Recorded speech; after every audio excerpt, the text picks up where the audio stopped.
Bharatiya Janata party के अलावा ये कांग्रेस का कोई नेता होता, किसी पार्टी का नेता होता, तो आप देखिए फटाफट कैसे पुलिस काम करती। अब तक तो हो सकता है उसकी गाड़ी पलट जाती, कहीं हो सकता है 5-7 लाइव कैमरे पर उसके 5-7 गोलियां मार दी जाती कहीं।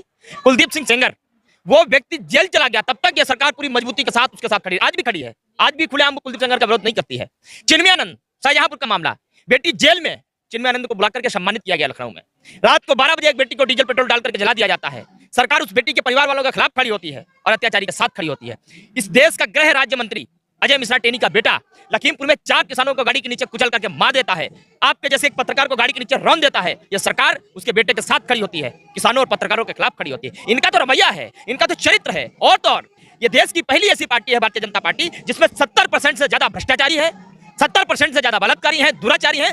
जो लोग ये कहते हैं कि ये राजनीतिक रोटियां सेकी जा रही है जंतर मंतर पर बैठ करके, उसी देश के प्रधानमंत्री से मैं कहता हूं क्यों सेकने दे रहे हो रोटियां? तुम चले आओ इनके बीच, बैठो यहाँ 3 घंटे, बुलाओ सुप्रीम कोर्ट के जज को, गठित करो यही एसआईटी और नार्को टेस्ट करवाओ, ब्रजभूषण का 7 लड़कियों में से किसी रैंडमली एक को चुन लो, दूध का दूध और पानी का पानी हो जाएगा। क्योंकि इस देश का मुखिया इतना बड़ा कलाकार है, इतना बड़ा बहुरूपिया है। जब ये बेटे मेडल लेकर के आई तब आप दौड़ करके आगे आए थे, आपने फोटो खिंचवाई, सेल्फी जीबी बने आपने खाना खाया उनके साथ बैठ करके, और विनीश फोगाट को आपने कहा था ये हमारे परिवार की है, ये हमारे बिरादरी की है। शिखर धवन के अंगूठे में चोट लगती है, दर्द उनके बाद में होता है, मोदी जी के ट्विटर हैंडल से ट्वीट पहले हो जाता है। वो भी तो एक खिलाड़ी है, ये भी तो एक खिलाड़ी है। ओबीसी की अपमान किया गया, ओबीसी का अपमान किया गया, सुना था कि नहीं आपने? ये बेटियां भी तो ओबीसी बिरादरी से आती हैं।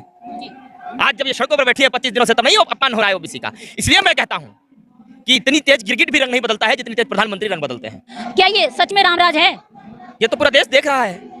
जो राम राज्य की बात करते हैं, उसी राम राज्य में सीता को यहाँ बैठना पड़ता है 27 दिनों तक। इसी राम राज्य की बात करते हैं वो, जिस राम राज्य की वो बात करते हैं। सरेआम आप सोचो, जिस समय मैं आपसे बात कर रहा हूँ इस समय में हिंदुस्तान में किसी बेटी का रेप हो रहा होगा, हर 3 मिनट में एक महिला का रेप होता है यहाँ। कल्पना कर सकते हो आप?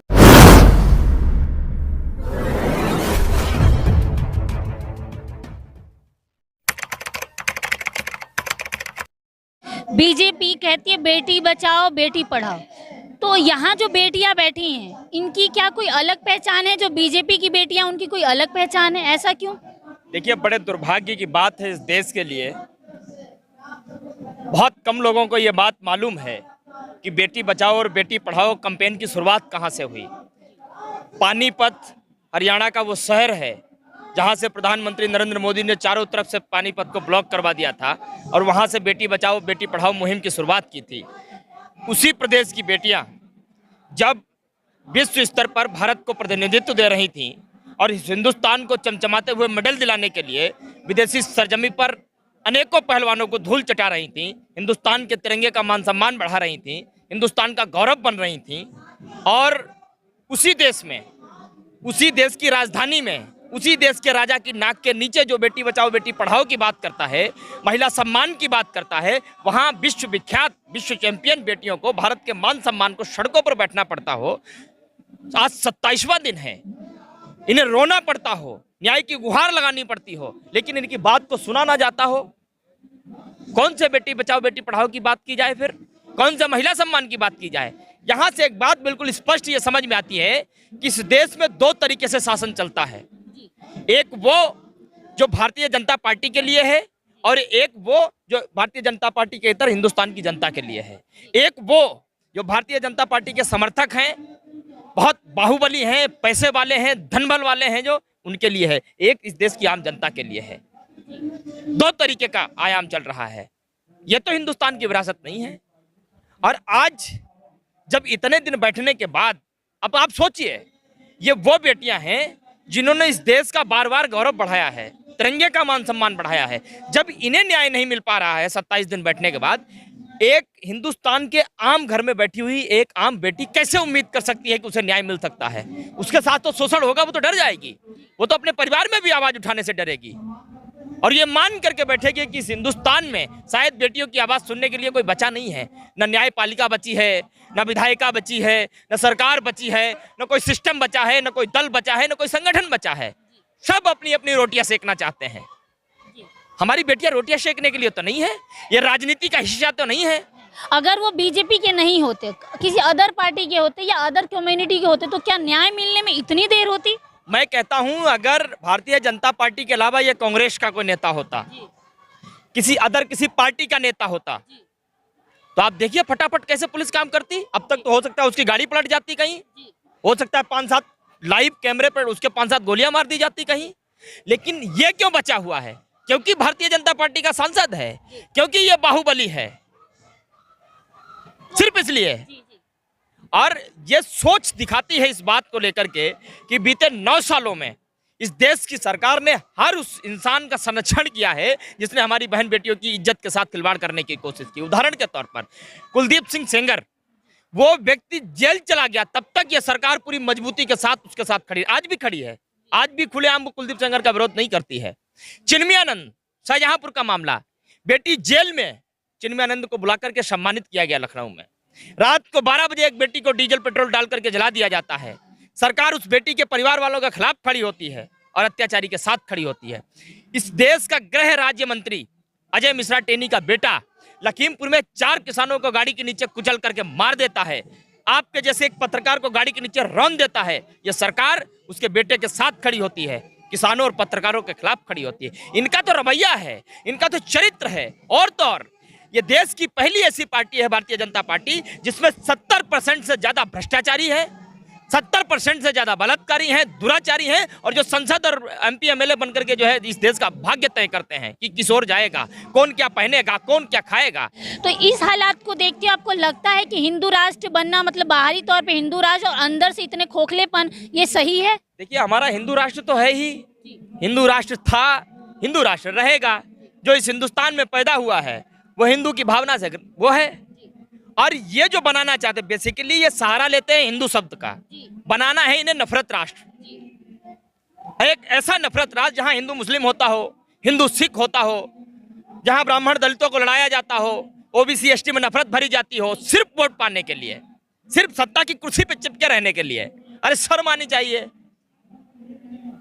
आपने अपनी सत्ता को मजबूत रखने के लिए, हिंदुस्तान की जनता को गुमराह करने के लिए, वोट पाने के लिए आपने हमारे जवानों को तक को शहीद करा दिया, उन्हें तक तो नहीं छोड़ा आपने।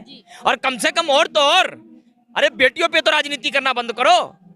जो लोग ये कहते हैं कि ये राजनीतिक रोटियां सेकी जा रही हैं जंतर मंतर पर बैठ करके, उसी देश के प्रधानमंत्री से मैं कहता हूं, क्यों सेकने दे रहे हो रोटियां? तुम चले आओ इनके बीच, बैठो यहाँ 3 घंटे, बुलाओ सुप्रीम कोर्ट के जज को, गठित करो यही SIT और नार्को टेस्ट करवाओ ब्रजभूषण का, और 7 लड़कियों में से किसी रैंडमली एक को चुन लो, दूध का दूध और पानी का पानी हो जाएगा। लेकिन तुम्हारे मुंह से अभी तक, और छोड़ो, तुम ब्रजभूषण को गिरफ्तार नहीं कर सकते, मत करो। ब्रजभूषण को तुम आरोपी नहीं कह सकते, मत कहो। लेकिन इतना तो कहो, कम से कम निष्पक्ष जांच हो, इतना तो कह ही सकते हो ना। और ये मैं इसलिए कह रहा हूं क्योंकि इस देश का मुखिया इतना बड़ा कलाकार है, इतना बड़ा बहुरूपिया है। जब ये बेटियां मेडल लेकर के आई तब आप दौड़ करके आगे आए थे, आपने फोटो खिंचवाई, सेल्फी जीबी बने आपने खाना खाया उनके साथ बैठ करके, और विनीश फोगाट को आपने कहा था ये हमारे परिवार की है, ये हमारे बिरादरी की है। और मुझे बड़ी खुशी हुई, देश के मुखिया को करना चाहिए ये। फिर ये मेडल लेकर के आएंगे, फिर श्रेय ले लेना। लेकिन आज जब ये दुख में है, तकलीफ में है, दर्द में है, पीड़ा में है, तब भी तो आइए इनके पास। तब कहाँ चला गया आपका? शिखर धवन के अंगूठे में चोट लगती है, दर्द उनके बाद में होता है, मोदी जी के ट्विटर हैंडल से ट्वीट पहले हो जाता है। वो भी तो एक खिलाड़ी है, ये भी तो एक खिलाड़ी है। दिल्ली में है, यहाँ ऑलमोस्ट सारे लीडर, हर पार्टी का, बीजेपी के, सबका यहाँ पे आवाज है। इतने पास होने के बाद भी बीजेपी के नेता के पास, हमारे प्रधानमंत्री के पास, हमारी महिला राष्ट्रपति के पास एक आवाज नहीं जा रही है, एक भनक नहीं पहुंच रही है। ऐसा क्यों? देखिए, वर्तमान हिंदुस्तान के जो चलाने वाले लोग हैं उनसे मुझे नफरत होने लगी है। अब इसलिए क्योंकि इस देश की जो महिला है उनका नाम द्रौपदी मुर्मू है, जो एक ऐसे समाज से आती हैं जिस समाज को बहुत पिछड़ा माना जाता है। और वो स्वयं कहती थी कि उस समाज के लिए हमने बहुत संघर्ष किया है, बहुत लड़ाइयाँ लड़ी हैं उस समाज के लिए हमने, उस समाज का वो प्रतीक बनी है। और आपको याद होगा, यही सरकार बीते कुछ समय पहले, ज़्यादा दिन नहीं हुए, 1 की 1.5 महीने पहले, OBC की अपमान किया गया, OBC का अपमान किया गया, सुना था कि नहीं आपने? ये बेटियां भी तो OBC बिरादरी से आती हैं। आज जब ये सड़कों पर बैठी है 25 दिनों से, तब नहीं अपमान हो रहा है OBC का। इसलिए मैं कहता हूं कि इतनी तेज गिरगिट भी रंग नहीं बदलता है जितनी तेज प्रधानमंत्री रंग बदलते हैं। और हिंदुस्तान के यदि वो प्रधानमंत्री होते तो अब तक बात सुन ली जाती। क्योंकि प्रधानमंत्री नहीं है, वो प्रचार मंत्री हैं। उनका काम सिर्फ प्रचार करना है भारतीय जनता पार्टी के लिए, और इसलिए तो आज तक नहीं पहुंचे हमारी इन बेटियों के पास में। यहाँ से महज 3-4 किलोमीटर की दूरी पर प्रधानमंत्री का घर है, महज 3-4 किलोमीटर की दूरी पर गृह मंत्री अमित शाह का घर है, महज कुछ ही दूरी पर यहाँ से जो है स्मृति ईरानी का घर है। बात बात में वीरांगना हो जाती थी, रानी लक्ष्मीबाई बन जाती थी, महिला सम्मान की बात करती थी वो। क्या उन्हें यहाँ नहीं आना चाहिए? अरे सही गलत की बात में कम से कम इन्हें सुना तो जाए, इनसे पूछा तो जाए, क्यों बैठे हो, क्या तकलीफ है, क्या समस्या है। आप सुनने को ही तैयार नहीं हो। इनको झूठा साबित करने के लिए कैंपेन चलवा रहे हो तुम। इन्हें जाति में उलझा देना चाहते हो, इन्हें धर्म में उलझा देना चाहते हो, इन्हें प्रदेश में उलझा देना चाहते हो। एक बात मुझे आप ये बताओ, जब किसी खिलाड़ी को मेडल मिलता है तो किसी खिलाड़ी को बाद में मिलता है, पहले देश को मिलता है, देश को मिलता है। और जब इनके गले में चमचमाता हुआ मेडल था, पीठ पे तिरंगा था, इनके पांव पोडियम पे थे, पूरा देश जश्न मना रहा था, खुशी के आंसू थे पूरे देश की। हर पॉलिटिकल पार्टी ने, हर पॉलिटिशियन ने जम करके जो है सेलिब्रेशन किया था। जब आज ये तकलीफ में है, पीड़ा में है, दर्द में है, क्यों नहीं हर पॉलिटिकल पार्टी को, क्यों नहीं हर पॉलिटिशियन को, क्यों नहीं हर जाति को, हर कौम को, हर वर्ग को, हर सेना को, हर दल को इनके साथ खड़ा होना चाहिए। बीजेपी को भी खड़ा होना चाहिए। क्यों नहीं खड़े हो रहे हो आप? इन्हें क्या लेना देना? इन्हें आप आज न्याय दे दो, ये आज चली जाएंगी। अगर आप न्याय नहीं दोगे तो बेटियां ये किसानों की हैं, और किसानों ने अपनी ताकत का एहसास इस सरकार को 1.5 साल पहले कराया था। ये बेटियां उन्हीं घर से निकल करके आई हैं। अगर आप चाहते हो फिर से आपको ताकत का एहसास करवाया जाए तो हम फिर करवाएंगे आपको।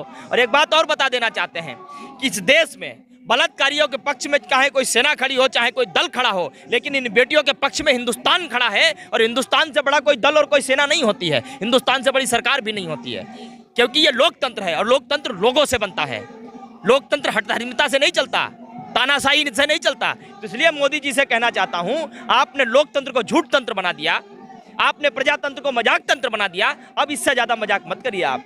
हमारा देश जैसा है बहुत अच्छा है। अगर आपसे नहीं संभाला जाता, आप नहीं से चला पा रहे हैं, आप इस्तीफा दे दीजिए, चले जाइए छोड़ करके इसको। क्या ये सच में रामराज है? ये तो पूरा देश देख रहा है। जो राम राज्य की बात करते हैं, उसी राम राज्य में सीता को यहाँ बैठना पड़ता है 27 दिनों तक। इसी राम राज्य की बात करते हैं वो। जिस राम राज्य की वो बात करते हैं सरेआम। आप सोचो, जिस समय मैं आपसे बात कर रहा हूँ, इस समय में हिंदुस्तान में किसी बेटी का रेप हो रहा होगा। हर 3 मिनट में एक महिला का रेप होता है यहाँ।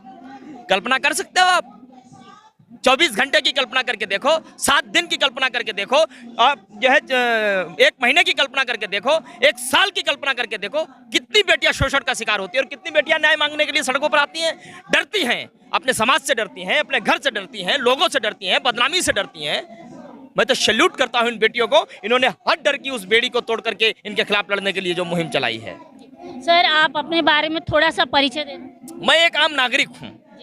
मैं क्या हूं क्या नहीं एक अलग बात है। मैं एक आम नागरिक हूं, और एक आम नागरिक होने के नाते मैं अपनी बहनों के साथ पहले दिन से दिन और रात यहां खड़ा हूं, और तब तक खड़ा रहूंगा जब तक इनको न्याय नहीं मिल जाता। न्याय मिलने में कितना देर होगा सर? आज मिल जाए न्याय, हम आज चले जाएंगे। कल मिल जाए, कल चले जाएंगे। अगर ये लोग चाहते हैं कि हम न्याय नहीं देंगे तो हम संघर्ष करते रहेंगे, और जरूरत पड़ेगी तो न्याय को छीनने का भी काम करेंगे।